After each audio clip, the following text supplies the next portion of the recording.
When I read a report published by Deloitte that 80% of people aren't satisfied with their jobs, I was terrified. I'm currently 17 years old and in high school. And according to this statistic, out of my 500 classmates, 400 are likely to live a life of drudgery. Out of my family of 5, only one of us will find a job we enjoy. And unfortunately, my dad already likes his job, so it looks like I'm screwed. I don't want to end up living day in, day out, without passion, without intention. I started wondering how that statistic came into play into my life. And very quickly, I started thinking about some common occurrences I've seen at my school. One was a friend boasting that even though he didn't understand the material, he still managed to get an A on his test, which clearly is what's most important.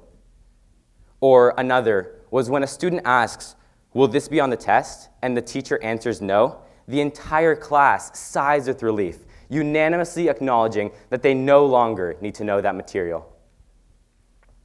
Or maybe when clubs line up on the quad at the start of the school year to recruit students, the elevator pitches almost always either include or imply, "This will look good on college apps."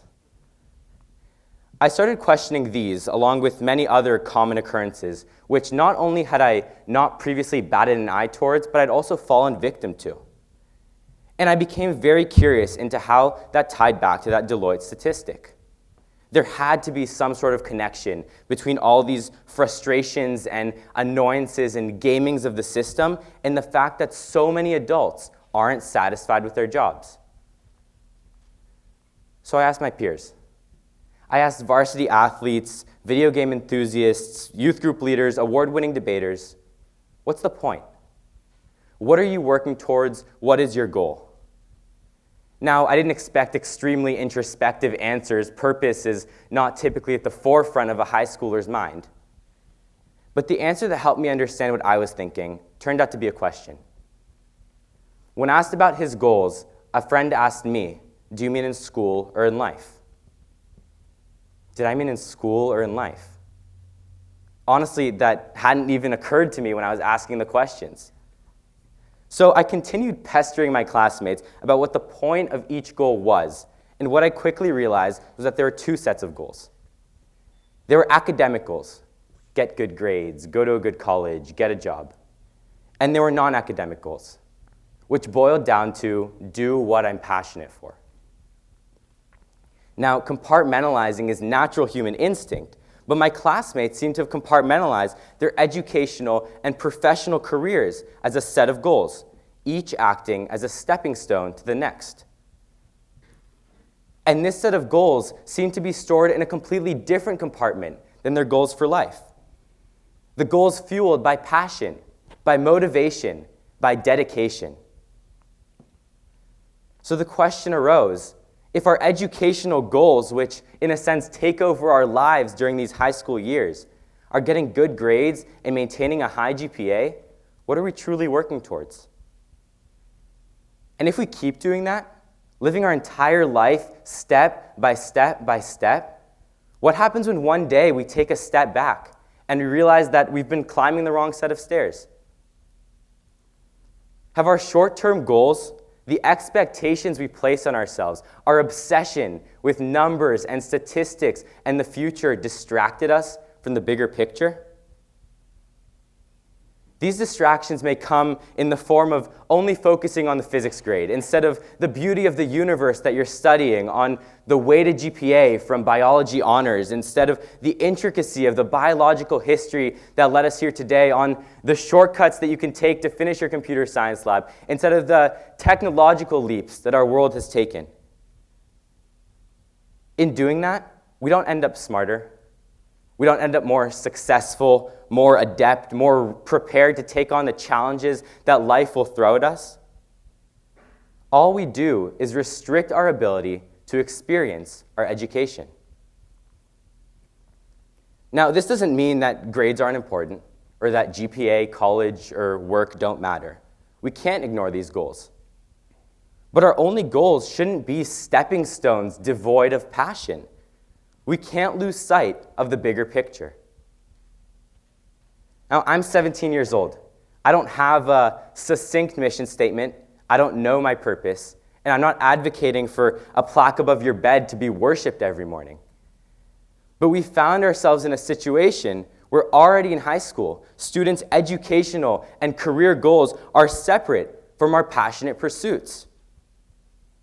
The average American work week is 47 hours. That's 2,400 hours every year spent on careers as a separate entity from passion.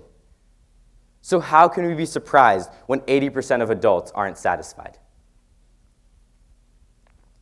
I don't want to live that life. And frankly, I don't want anyone to live that life.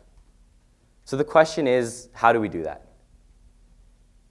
And I think the first step is finding a few minutes break from the hustling, the studying, the cramming, the note-taking, and taking a step back. Thinking about why we do what we do. What gets our heart beating fast? What gets us out of bed in the morning? What makes us tick, makes us excited? What makes us feel satisfied? And from there, where we put our time, the decisions we make should be geared toward that. Instead of living passively as life drags us along, we need to shape where our life will take us. We've heard numerous parents, teachers, students blaming the education system for the many cases of stress and of obsessiveness that we see. Now, I don't think by any means that the educational system is perfect. But why did we pull that all-nighter to cram for the final? Why did we sign up for 4, for 5, for 6 AP classes that we knew we couldn't handle to begin with? The stress and obsessiveness that results isn't the education system. It's a result of our actions. And it's a result of us not taking a step back and asking why. We're fortunate to have an education system that gives us many choices. And we need to leverage that opportunity to learn about what makes us tick, to learn about what makes us excited, to learn and explore why we do what we do. Our education shouldn't be used as a stepping stone. It should be the vehicle with which we find and explore our passions, moving toward that overarching vision. And this doesn't mean that we, as students, need some sort of massive lifestyle overhaul. But I think the least we can do is get out of bed in the morning knowing that we're working towards something. Knowing that our lives and our goals are bigger than our test scores and our transcripts. Knowing that our extracurriculars are helping us grow and develop.